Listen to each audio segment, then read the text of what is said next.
Hey everyone, Johnny here. Don't speak news. News we're not supposed to speak about. And I've got some of that pulled up right here on don'tspeaknews.com. Imagine that.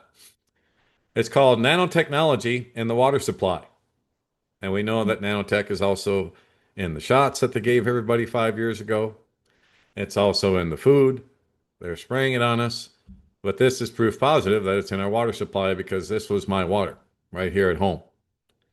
So the pictures that you're looking at in this post are from some water, excuse me, that I put in our crock pot on low heat. I did that, and I do that every winter to moisturize the air as it's very dry from the heat registers in the wintertime. It didn't take long before the nanotechnology showed itself. And then I got curious. I got curious about nanotechnology in the water supply, and I did some simple searches. And here are the results. First, I did a Google search on nanotechnology and how it's being used in the water. And here's what Google AI brought back to me. They say nanotechnology is used in city water systems primarily for advanced purification, filtration, and monitoring, leveraging unique properties like huge surface areas to remove tiny contaminants, viruses, they say, which don't exist, heavy metals, and chemicals, which of course do exist. But why? How is it by putting more heavy metals, graphene oxide, into the water that you're actually going to clean up the water? I mean, it just doesn't make any sense, right? Well, we'll continue here. They're saying that this is more efficient and improves desalination and enables real-time quality checks, making water safer and more accessible. The research continues on potential impacts. Yeah, what are those impacts? We'll find out in a second. But here are the key uses of nanotechnology in water. Advanced filtration, enhanced absorption. They're saying that activated carbon or metal oxides have massive surface areas, allowing them to capture and remove specific pollutants like arsenic or lead.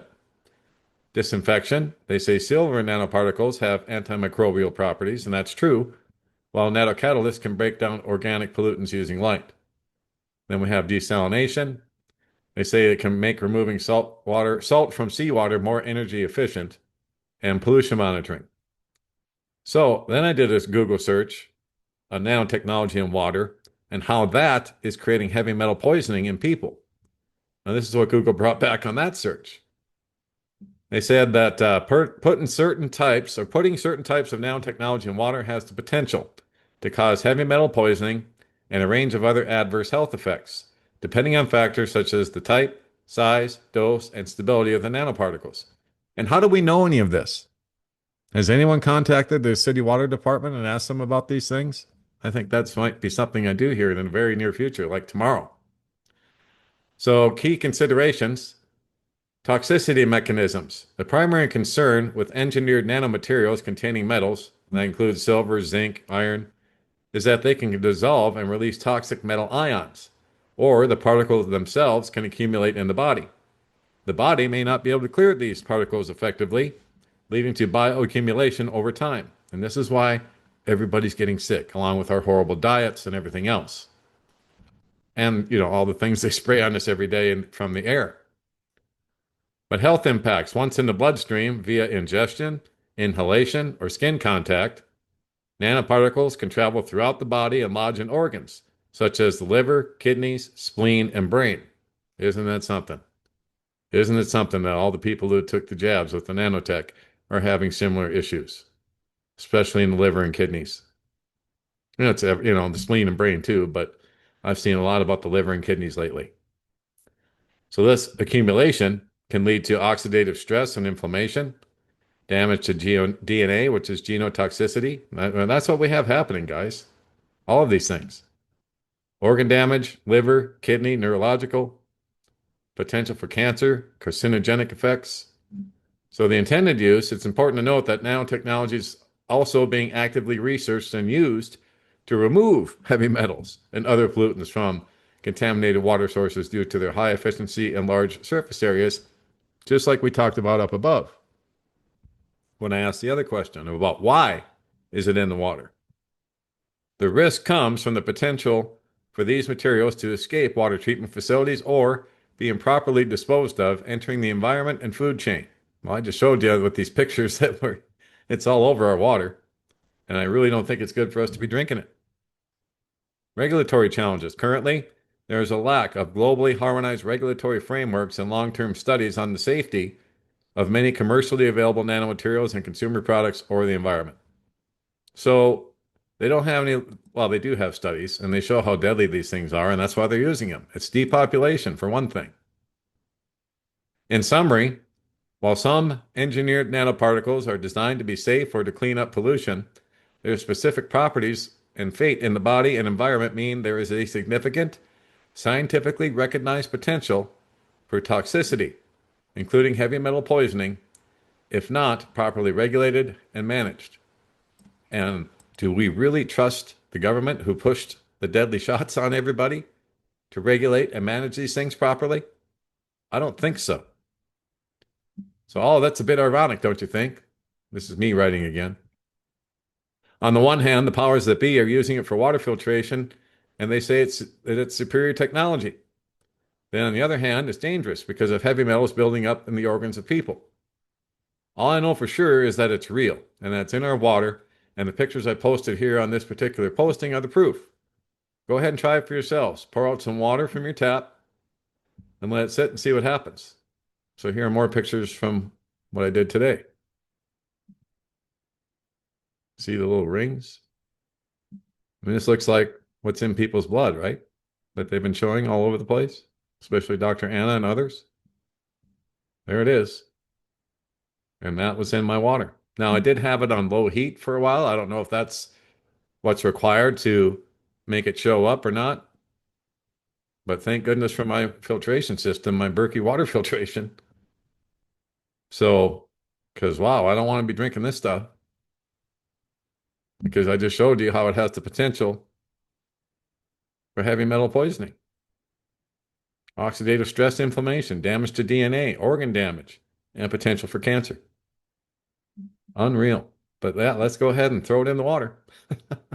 Let's just do that real quick. Wow, unbelievable. So just trying to keep my eyes on things that really aren't being reported about much. I mean, we could talk about wars and rumors of wars again today, but it's once again just rumors. You know, they're building up forces in Tampa, Florida, at MacDill Air Force Base, as far as refueling planes, getting ready for war in Venezuela, supposedly. And there's Russia and China to consider, but I'm not going to cover that today.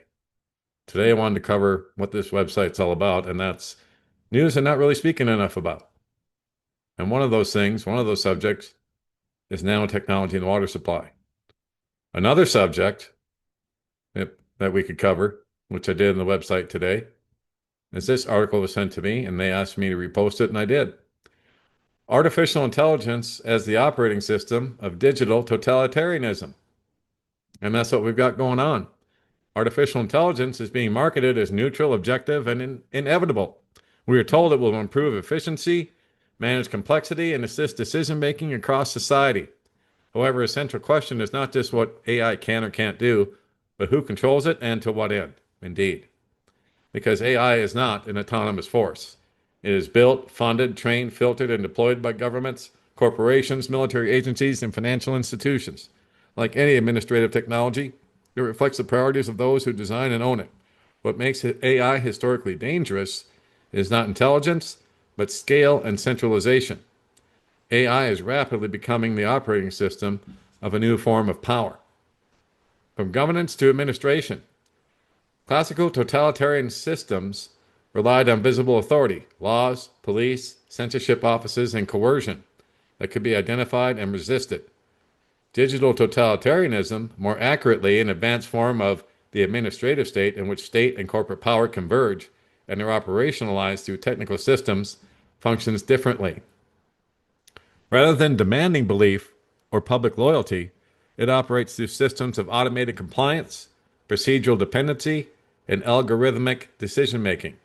It replaces overt force or the jackboots with administration. Administration does not argue, it configures. Rather than banning ideas outright, it filters visibility. You can just call that shadow banning. Same difference. They make you invisible. They don't ban your content completely, but they marginalize it and put it in a dusty corner so people don't see it. Rather than issuing commands, it sets conditions. Rather than punishing dissent openly, it quietly restricts access. Compliance is produced not through fear, but through dependence on systems that can't be negotiated with. AI is uniquely suited to this role. It enables automated decision making at scale without human judgment at the point of enforcement. Responsibility dissolves into procedure. Power becomes difficult to locate, challenge, or appeal. This is not a future scenario. It's already underway, and it's been underway for a while now. And here's a book that the author wrote, The AI Illusion, Digital Totalitarianism, Technocracy, and the Global War for Human Consciousness. So this is really the consolidation of power through code. Power that was once distributed across institutions is now being consolidated through a single technological layer.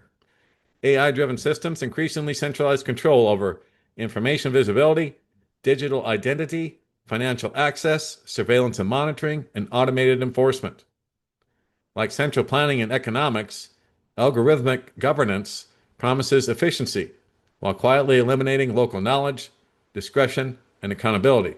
Remember, because of Trump's executive order, none of the 50 states can challenge anything they're doing with AI. So if the states can't challenge it, that means you and I can't challenge it. The local governments can't challenge it. Nobody. He's made the federal government supreme, and he's made his executive order pen supreme as well.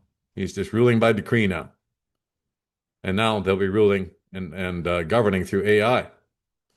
Each of these domains existed independently in the past. Their separation limited power.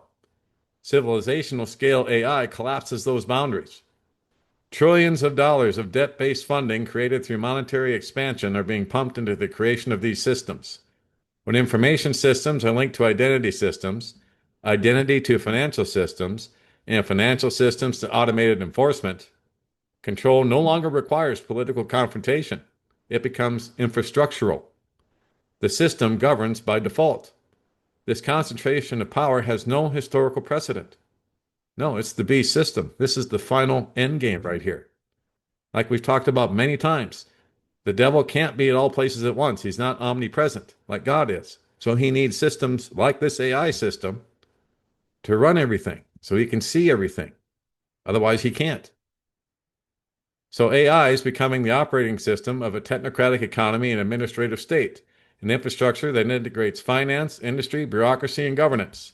This transformation has not emerged organically from market demand. It has been enabled by unprecedented monetary expansion and institutional backing, insulating AI-dependent systems from failure while transferring risk to the public.